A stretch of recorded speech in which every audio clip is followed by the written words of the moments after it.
Hi, I am Dr. Julie Brown, trained concussion doctor, board certified chiropractic neurologist.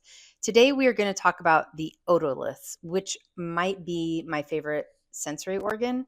It's in the vestibular system. And I say this because I was upside down most of my life. That's why my parents put me into gymnastics. I loved it. I loved flipping and turning, even though I was nowhere near being remotely close to an Olympic gymnast. I am really what gymnastics is all about in regards to brain development, even though my anatomical structure would not really allow for me to be a super elite gymnast. Anyway, back to the otoliths. They sit in the ear and they perceive gravity at all times. They're the main thing, and they are set up so brilliantly. I mean, it's like one of the best designed parts of the human body, I think. Anyway, I'm going to show you images here, and they perceive gravity at all times. I find that I will do consults with people and they say, I have this dizziness, but they can't explain it. It's not vertigo because they're not spinning super hard, falling to a side. Their eyes aren't ticking back and forth. They call it maldebarkment syndrome, where you can kind of feel like you're on a boat.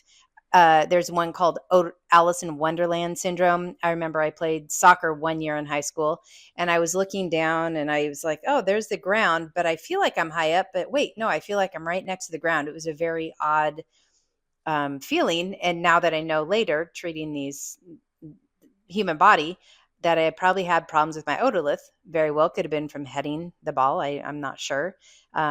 But anyway, these are a few things that can happen. You can have blood pressure issues. You can have digestive issues. You can have headaches. You can have vision problems. It's kind of endless what the otoliths can partake in. And it's not necessarily them by themselves. It could be the hairs having an issue, dying, whatever. But the pathways that they talk to, and I will go over in another video the pathways if you're interested in it. So let me press record. I'm clearly not a videographer. I am trying to do a camera here and my computer screen together, so this should be fun. So this first image I want to show is the otolith. These are the hair cells. These little things that stick out here, these are the hair cells, and they sit in this jello-like substance. And this is actually in the canal. This is what the otolith is. But you can see all of these nerves in this book that I have, that I do a report of findings with patients. When I see them, I pull out this textbook and I show them images of what's going on. It is amazing that we are able to take a picture of these neurons. And it's amazing that we don't rip them out by just turning our head, or rip these hairs out by just turning our head. But this is a drawing of it. There's two different types of fibers. Also, from our brainstem out to the hairs, there's also pathways that help stabilize the vestibular system as well. But on here, I'll show you other pictures. This is the one that we are talking about. These hairs sit here, and you'll see they're angled in different directions. Let me see if I can zoom in on this. They are angled in different directions. You see how the tall part is here, and then it's short, and this is tall. There's like a line down the middle, and I'll show you in a moment. But if I were to take this thing and tilt it on its side, what would happen is this big bone that sits on top is sitting on this gel that's the hair sitting in. It's going to deflect those hairs. One side's going to say, hey, we're tilting, while the other side says, no, we're not, no, we're not. And then you add that you have this on the right and the left side of the brain. So you're getting dual information. Your brain has to sort out where you are in space. And when people have vertigo, when they get older, it's common in women who have gone through menopause, low bone density, not eating enough protein, all of those things, stress, cortisol. Anytime a bone can become weak, these little parts can break off and they get caught in the canal of the vestibular system. So let me go here. This is a picture. You have this utricle and saccule. Those are the actual otolithic organs. And actually, the otoliths sit on top. It's a big crystal heavy bone. But this curve here and this curve here and this curve here are all the canals. And that's where the bones can get stuck. And they will end up getting stuck and laying on the hairs. And so that's why you get this vertigo. It's not the only reason for vertigo, because you can have vertigo in the brain, but in the ears, you can have it. If it's in the ears, it's more than likely a crystal here. But you'll see I like this head because it shows the utricle and the saccule, and you have one on each side. And they're kind of odd shaped here, you'll see, but that is by brilliant design. Let me see. Do I have them here? Okay. So on this, trying not to make it blurry, but I just looked these up on Google. The reason I like this image is it shows, you see this line in the middle and there's arrows going this way and arrows going this way. Those are the different angles of the hair that I showed on the earlier picture. And then on this one, you have this again, the hair is going one way and then the other. And I like this. I am very math oriented, physics oriented. So you have these different axes, and these all stimulate different parts of the axes. So I imagine somebody's kind of a cube.